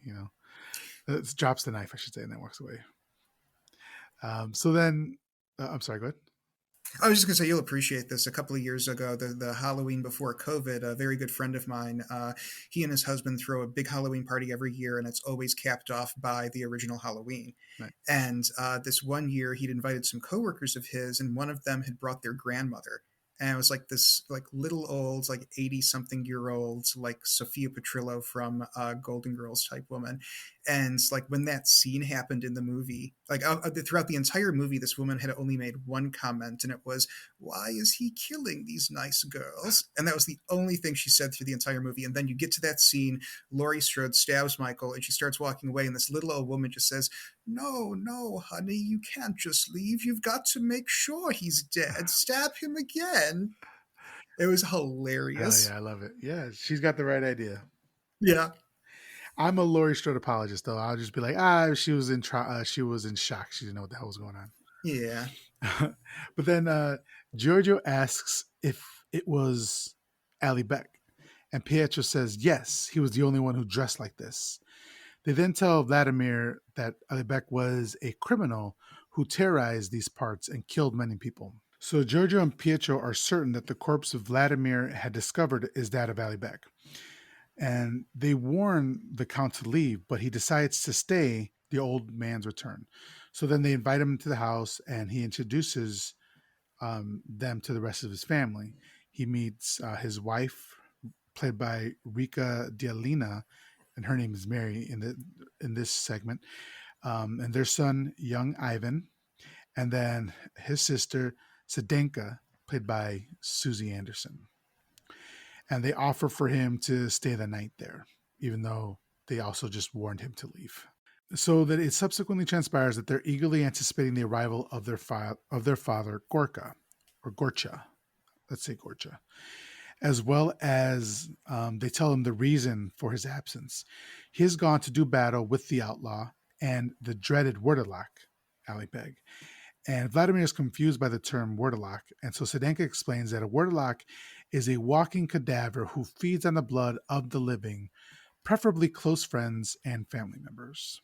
Um, and since Vladimir does not understand why they're so solemn because the monster has been killed, and they tell him that there's a strong possibility that their father has been infected by the blood curse as well.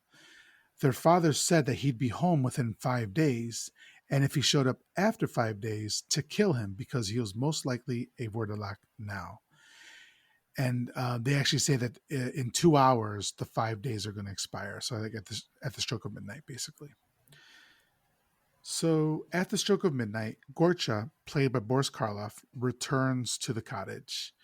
And there's this amazing shot of him walking across the wooden bridge at night as the fog rises and the moon's in the background. I just thought it looked beautiful. Did they have this shot in there as well? Hmm. Okay, great. I think that they lighten it up though. Like I think I was reading that like they like color correct it. so that it's not as dark. Really? Yeah, They really didn't give this movie a chance, did they? yeah.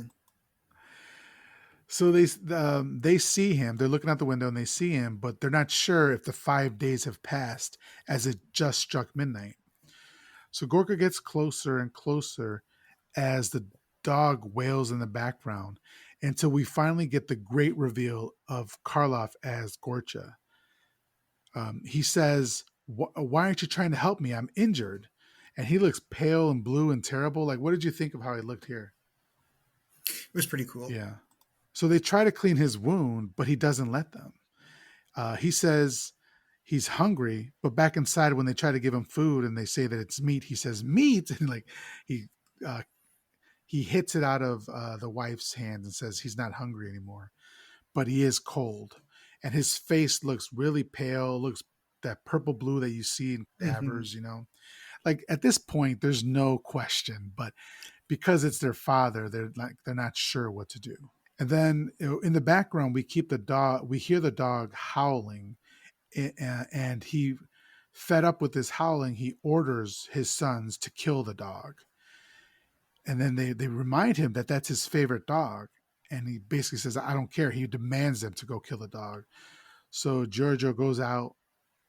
He leaves the room, and then while that's happening, Gorcha goes and grabs his grandson from his daughter-in-law's hands and demands to hold him and kissing him and playing with his cheeks and all that sort of stuff.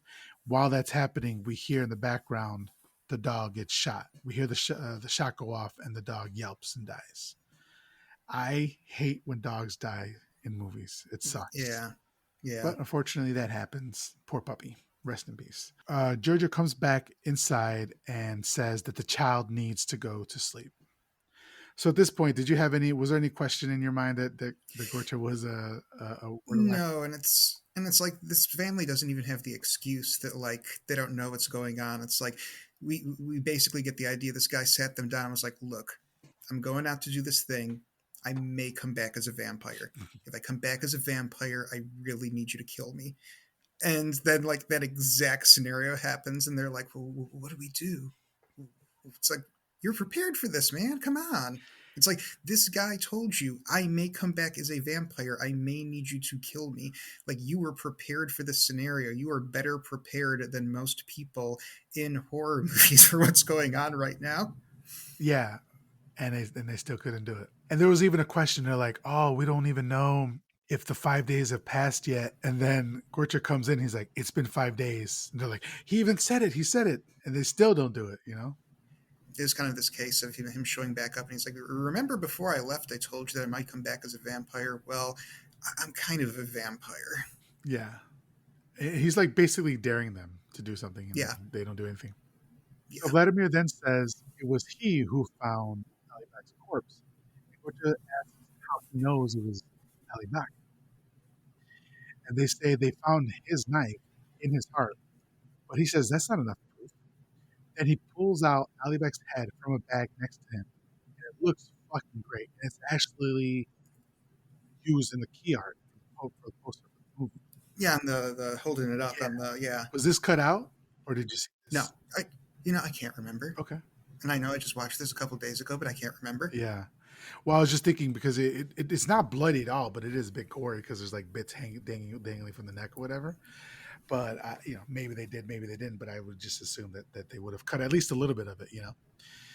So Gorcha demands that they hang the head in front of the house for everyone to see, which they do, and that looks awesome as well. So later that night, as Vladimir tries to sleep, the two brothers are torn. Gorcha's sour demeanor and unkempt appearance and the way he's acting lead them to believe that he is a Vertilak. But their devotion to their family prevents them from killing them. So in Vladimir's room, Gorcha walks in looking purple and undead and just terrible and walks up to his bed. Vladimir senses this with his back to Gorcha. He senses it. But when he wakes up, Gorcha is gone from the room. But then he looks to the window and he's terrified to see that Gorcha is right outside staring in. So I'm not sure what he meant to do by that. He should have disappeared completely and not give it raise any suspicion with Vladimir. But then at the same time, Vladimir does nothing with this information, you know. Yeah. So I'm not sure what was going on there. So outside, Gorcha continues to stalk his family. He walks in the house and sees that Pietro has fallen asleep on his watch. So they were taking turns. And then the scene fades, or the scene switches to upstairs. The door opens and we see that Gorcha's shadow first enters the room, and then he walks in and he lifts the little child, Ivan, out of his bed and walks out with him into the night. The child asking, "Where are you taking me, Grandpa?" And he responds, "I have a surprise for you right outside. It's a secret." And I was thinking, like, yikes, this is so fucked up. What were you thinking at this Mhm. moment here? Yeah, I mean it's just such a creepy scenario, and like the like gentle and like very grandfatherly way he's saying it to the kids, like that was genuinely like You'll notice that Karloff was walking down the stairs with the child in his hands, and he kind of stumbles a bit. It's because Karloff's back was forever fucked up from shooting Frankenstein when they had him carrying Henry, I believe it was, or carrying one of the doctor up the stairs, and he was wearing a brace, like a metal brace, and it fucked up his back because the director had him do it lots of times, and so it fucked up his back for the rest of his life. And so later on in life, around this time, directors would shoot him in sitting in a chair or in a wheelchair or something like that. And so you could really see the effects from that scene in Frankenstein here in this scene. And I just think it's really I mean, it's terrible, but like I like seeing that history from Frankenstein to this, you know. and not just that, but I found out too when I was reading about the different versions, it just popped up that he contracted pneumonia while they were shooting this. And basically, if he wasn't on camera while they were shooting the Wurgilak sequence, he was hooked up to an oxygen tank off to the side. So this poor guy has got a screwed up back and pneumonia and is carrying a kid down a staircase and out into the wilderness. And it's like, I'm surprised that this wasn't the last Boris Karloff movie. Yeah, that's incredible. I mean, and with emphysema, like he was a really heavy smoker as well. So it's like, Jesus Christ, man, that's crazy. So Vladimir wakes up and sees Gorcha walking into the woods with the child. He yells to wake everybody up, and Giorgio finds Pietro asleep on the table. At least he believes asleep. He's asleep. And then when he tries to rouse him, Pietro falls over to the side and he sees that he's actually dead. He's been drained of his blood. We then get a great shot of Gorcha on a horse, riding like mad with the boy in his lap, as Giorgio is in hot pursuit, begging, absolutely begging for his child's life, which is really, really heartbreaking. Your father, who you could have killed, you should have killed, has taken your child, and if you do not catch up to him, we'll kill your child as well. It's heartbreaking. So eventually, the pursuit goes from horseback to on foot, but he loses track of his father. And then we're back at the house. Sedenka confides in Vladimir how she feels about the situation. She cannot believe that this is happening to her family. And I think these fucking gothic love affairs, like I had the same thing in Black Sunday. These people have known each other for hours, and this man is deeply, madly, irrevocably in love with her. And she's just like, I am in the middle of the worst crisis in my life. What are you talking about? I'm not thinking of you in a romantic way right now. And he's just like, oh, he's like Pepe Le Pewing her, you know? Guys who cannot read the room. Exactly. So Vladimir says that he can save her. All she has to do is go away with him. Yeah, I'll go away with you, stranger who I met 3 hours ago. Sure, sure. But she says she can't leave her family here, and he tries to convince her that that's what her destiny is. It's so weird. But he says that he loves her, and perhaps one day she will love him too. And then they embrace. But soon they hear a scream outside, and Giorgio has returned with the child, lifeless in his hands. Back in the house, Giorgio has staked and beheaded Pietro. We see his feet, and Pietro's head is at the other end, but that's covered. But we're assuming that he has beheaded Pietro to prevent him from reviving as a Wurdelak. Then he grabs a knife and puts it behind his back, and he goes towards his son. But his wife prevents him from doing the same thing to Ivan. She's screaming and yelling, and she threatens to commit suicide. So reluctantly, he agrees to bury the child without taking the necessary precautions. So at this point, has anything been different yet? No, this all sounds the same, and like I'll have to admit, like at this point, I was really just kind of running out the clock on this thing because I got the telephone segment and the drop of water segment front loaded into it, Mm-hmm. and between the telephone, all the changes they made to that, the drop of water wasn't super exceptional. So by the time we got to this, it's like this is all really great scenery, and like, can this movie be done now? Uh, I had lost all enthusiasm by this I point. feel you. I feel you. I could definitely see that if you watched it based on the cuts and all that sort of stuff, how you might not enjoy this movie as much. But again, recommendation to watch the Italian version. I'm gonna have to now. Yeah. So they don't show us that they buried the body, but we're assuming that they did, right?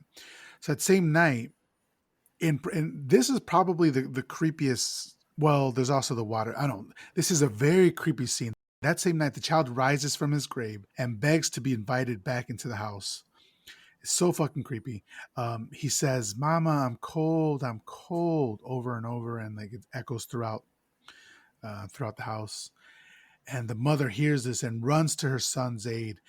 But Giorgio stops her, saying, "It's not your son. You think about it. We buried him. He was dead. It's the word. It's a word of lack." And she's like, "No, I don't care. I don't care. I want to go to him." And so he stops. He attempts to stop her again, and she ends up stabbing him to death when he tries to stop her again. And she runs to the door, only to be greeted by Gorcha. The old man advances on her, and from what we assume, but we don't see because it fades out, ends up biting her, infecting her, and then she turns around and infects the husband. And so now almost the whole family is gone. So Vladimir and Sedenka flee from the cottage and go on the run and hide out in the ruins of an abandoned cathedral as dawn breaks. Vladimir is optimistic that a long and happy life lies with them, but Sedenka is reluctant to relinquish her family ties.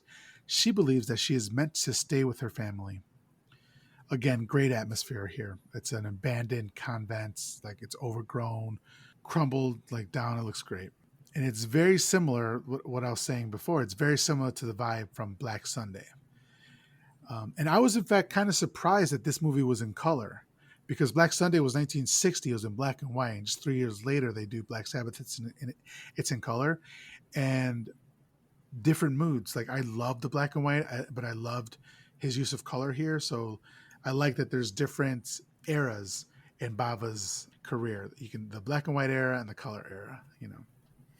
And the color is amazing in this. Like that was the one consistent thing that I did enjoy in this was just this like not quite psychedelic coloring and how like it's not entirely realistic, but it's not entirely unrealistic, and it's like this just sort of very slightly left of reality like scope that you're seeing this through.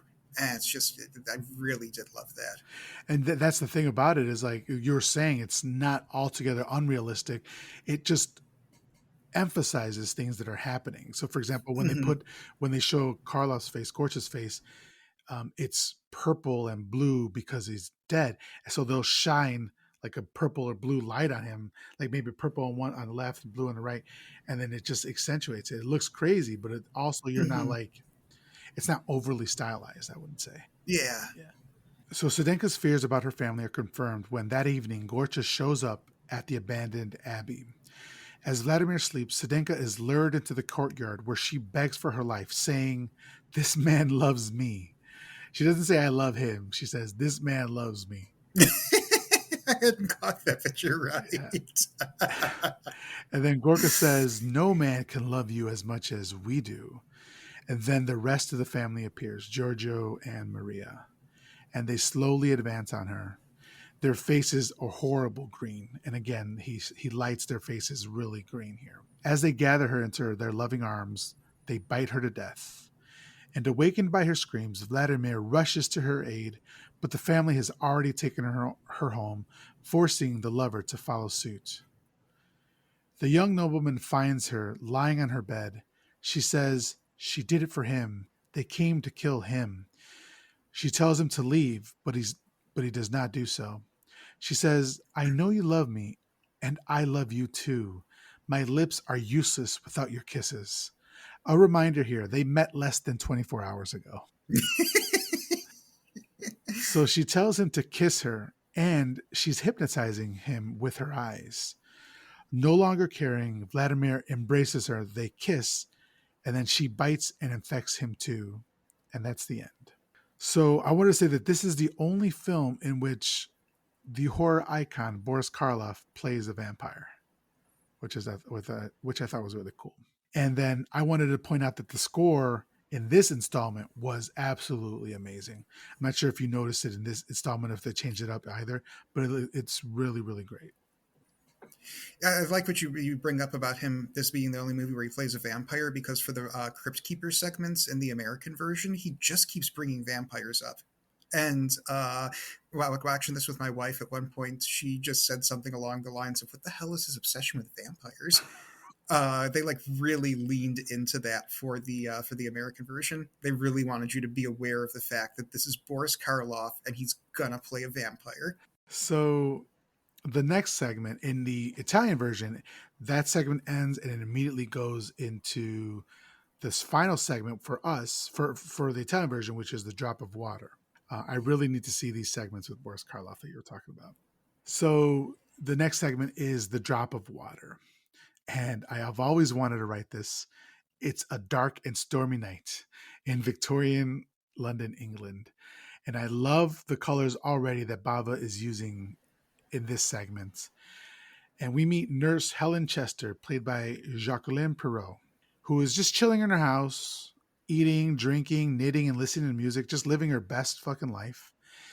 Unfortunately, she is called to a large house to prepare the corpse of an elderly medium for her burial. She says she doesn't want to go out in this weather, but they insist. As she's getting ready to leave, the music slowly stops, which makes it sound very creepy because it's a phonograph machine, and so you have to wind it up for it to work, right? It does not happen in the American. The music plays throughout the segment. Really? Okay. Yeah, Okay. that effect's totally lost. Yeah. It's a completely different sound design. So that's funny to me because that means that they paid for two different sound designs when the first one was, good. Yeah, So she arrives at a very rundown but formerly fancy mansion, which looks incredible. An old woman lets her in, and a cat is meowing the whole time. Helen is very put out being there and asks why she didn't just call a relative or just do it herself. But the old lady says there are no more relatives, and she just couldn't bring herself to do it. And Helen says, you're probably not even going to pay me for this, but she does promise to pay, saying there's still a little money left. We then see a small table with some tarot cards on it and an overturned chair. The old woman shows Helen the body, but says that she won't be helping.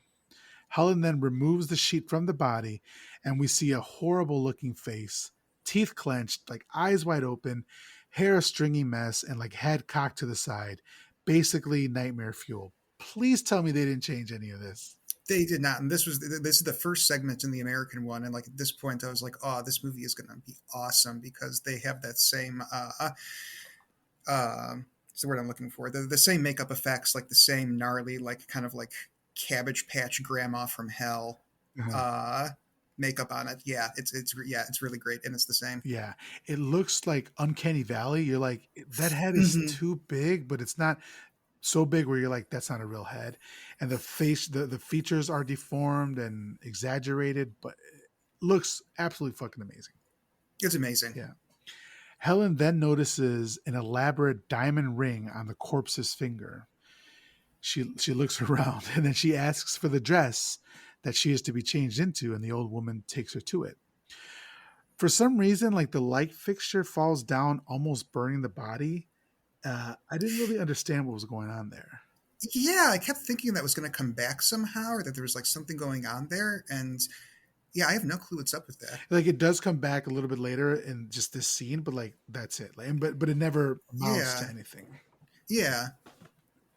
Yeah, I almost wonder if like they were having issues with the prop and they just needed to work something in there. Yeah, maybe. So the old woman says no one will come to the funeral because they believe ghosts killed her. And Helen says, ghosts? She died from a heart attack. She says that she actually died in one of her seances while in a trance. And people believe that she didn't die from a heart attack, as the doctor suggests, but from ghosts. She says she had become obsessed with communicating with the dead. So while dressing her, the nurse looks at the ring again as the old lady watches from afar. The old woman goes to find some shoes, and tempted by greed, Nurse Chester steals the ring, or attempts to steal the ring, but it falls on the floor. As she goes to pick it up, a glass tips over and drops of water to begin to splash on the floor. She's also kind of being assaulted. Assaulted is a strong word, but like a fly is bothering her, right? Flying all over her face and stuff like that. No doubt attracted by the odor of the body. She closes the cadaver's eyes and puts the shoes on as well, and she looks away. When she looks back at the body, the eyes are open again, and the fly has landed on the ring finger. Helen exclaims, but when the old woman asks what's happening, she says nothing is wrong. And again, like the goddamn face looks so terrifying, and I'm unsettled at this point. Um, but Helen is kind of weirded out, but she's also pleased by the fact that she's stolen this ring. She finishes the job up and returns home to her small East End flat. So far, what are you thinking of this story? The colors are great. That dead body is great, but I mean, I kind of telegraphed where this was going. And that's a reason I don't think this, I don't know what their logic was in like front loading the American version with this, because I mean, it's very patently clear where this is going. Like the Word You Lack segment and the phone segment, you don't really know where this is going.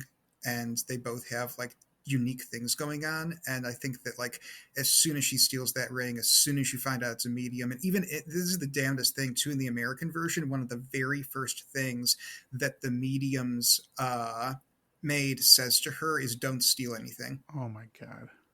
And it's like, okay, she's gonna steal something, she's gonna get haunted. Like this is a telltale heart story. I know where this is going. So other than, this is very cool visually, but in terms of the narrative, it's like I know where this is going. Yeah. She just Literally, one of the very first things she says is "Don't steal anything." yeah, that does not happen in this version. They just like dumbed it down. Like that shows the level of disrespect, the level of respect they have for an American audience, which is to say very little. Uh huh. You know. So after returning home, Nurse Chester gets her drink on again as she stares at the ring. Soon she is assailed by strange events. The buzzing fly returns and continues to pester her. Then the lights in her apartment go out, and the sounds of the dripping water continues with maddening regularity, and doors start creaking. Helen struggles to find a candle in the darkness, but finally finds one and is able to light it. And she hears a cat meowing in her room and goes to look. When she opens the door, she sees the old woman's corpse lying on her bed, like staring right at her. For me, I was like I stood on edge. I was like, oh shit. Then then immediately the woman's in the old woman, or the dead woman is in the rocking chair. Then it disappears again and it's behind her, and you see her hand grabbing at her.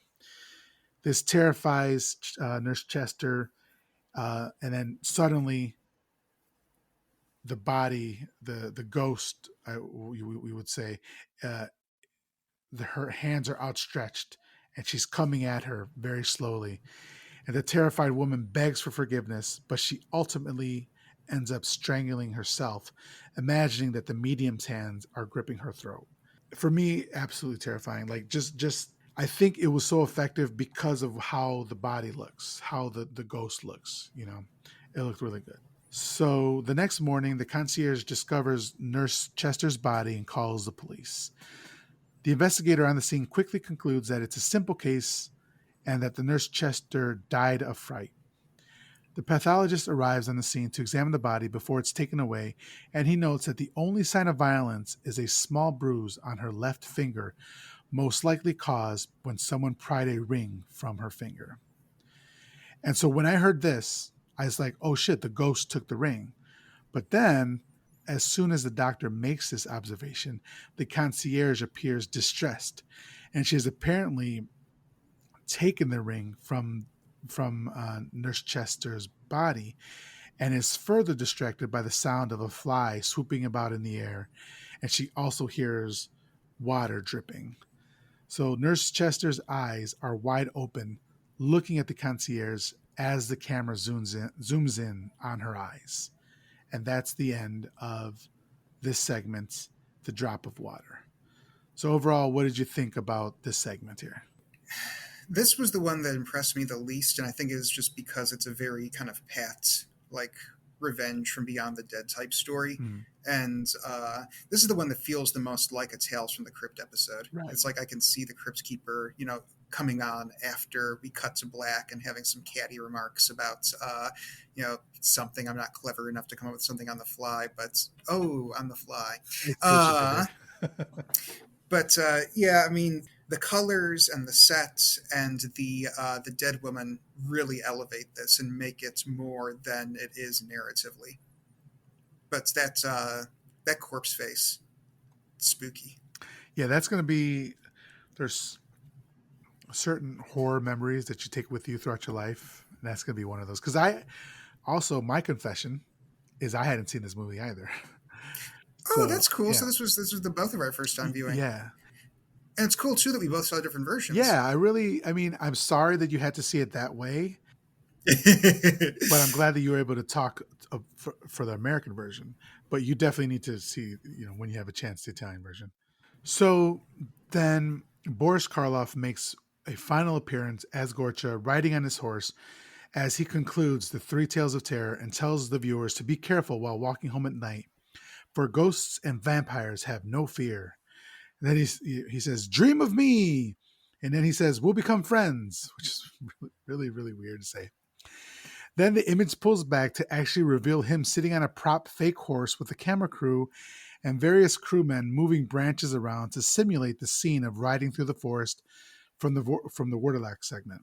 And then the movie ends. I don't understand it. I don't understand why it ended like that. Like it's such a weird choice. So apparently, the original ending was just going to be a shot of the nurse dead on the ground, and apparently Mario Bava thought that was just a little too morbid. And I think that maybe he had in mind that this was like this like broad appeal, like wide audience movie, and he didn't want to leave people with like too mordant of a feeling at the end of it. And so it's this kind of like comforting, like shows over kids. It was all in good fun. Like you don't have to like leave the theater with the image of like this horrified dead woman as the last thing that you saw. Imagine working for an hour and a half to scare your audience, and then at the very end, be like, we're just messing around. I know. It's such a So it deflates it. It's like that. What am I thinking of? The outtakes at the end of being there. So I guess that's the end of the movie. Now I know that you saw the American version, so you can only be truthful to yourself and what you saw. So what did you think of the American version of Black Sabbath? I am not a fan. Okay. Yeah. It's like I'm aware of Mario Bava, and like going into this, I was like doing some reading on him, and read this thing where somebody was like, if there's a Mount Rushmore of thrillers, that Mario Bava needs to be on it next to Hitchcock, and I got myself all jacked up for this thing, and then I go into this, and I'm like, this had to have been one where you whiffed it. But now I'm intrigued to see if my opinion changes seeing the Italian version, and if that holds up better than what sounds like something that was absolutely butchered. Yeah. For me, I love this movie. I loved it more in the second watch. On the first watch, like I try to watch it a couple times just so I can watch it regularly and then watch it to take notes. And the first time I watched it, I was like, yeah, this is kind of not much going on. Like the stories are pretty straightforward, and which is still the case. But the direction that he does in this movie, the acting isn't bad. The stories are okay, but there's something about like the pieces of something be more than what's that phrase? Yeah, like more than the sum of its parts or Yeah, less than right. the sum of its Yeah, parts. it's more than the sum of its parts. Exactly. So I think that under a less skilled director, this movie could have really been like not interesting at all. But I think he handles it really well, and he's still really early on in his career. And I really like the you can see like early shots of like giallo in here in the segment with the telephone. So I really enjoyed it. I am a Bava fan. So this was so Black Sabbath with Black Sunday. I think like I'm after seeing I've probably seen maybe four Bavas overall, and I really enjoy his work. So this just went more to elevate him for me. So Have you seen Rabid Dogs? I have not no and That is a great one. That is one of the best exploitation films I've ever seen. It's fantastic. I believe it's his last movie. I think actually his son ended up finishing it for him posthumously. But it is great. It is almost the entire movie is set in a car. okay. Uh, it starts out with a woman and a guy being kidnapped by bank robbers, and then almost the entire rest of the film takes place in the car with this woman and this guy trying to negotiate their freedom from the bank robbers. It's That fantastic. sounds really good. You were on the edge of your seat the entire movie. Okay. Yeah, I'm definitely have to watch that then because that sounds great. I'm really looking forward to diving into his catalog. So, And don't read anything about it because there is a twist ending. okay. I will say that. Okay. So Just watch don't it. risk spoiling it because it's a great twist. It is one of the best twists in a thriller film, Okay. and you don't see it coming. All right. So, Preston, what we do now is in order for you to be fully absolved of your horror movie sin, I will be suggesting to you three movies. And then you can watch these movies, and if you and be fully absolved. If you don't, you'll probably burn in the fiery pits of horror hell. That's not up to me. That's up to you.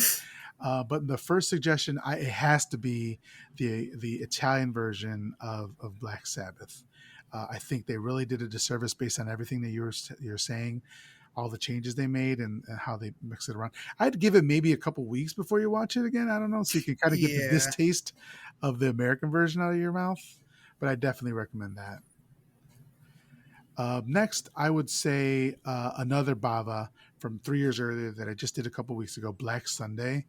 I think it's really creepy, and it's you can see the like we're talking about the different eras of Bava, the black and white and the color version of Bava, and you can see what happens when studios don't meddle, right? And the third one I would say would be Kwaidan from 1965, because Kwaidan is a Japanese horror film, but it's an anthology film, and you could see how the Japanese do it in the 60s, for horror anthologies. I think you're really gonna like that one as well. I'm really excited at the prospect of that one because I do really love J horror, but all of the J horror that I like is from the '80s forward. And I've never seen a J horror anthology film either, so this is going to be a really cool experience for me. Awesome. So hopefully you can watch those movies, and in the future you can come back on and we can talk about when your book comes out, and maybe we could talk about one of these movies or another movie or something like that. Because I love that. I really enjoyed having you on. This was a blast. Thanks for having me. This was just really fun.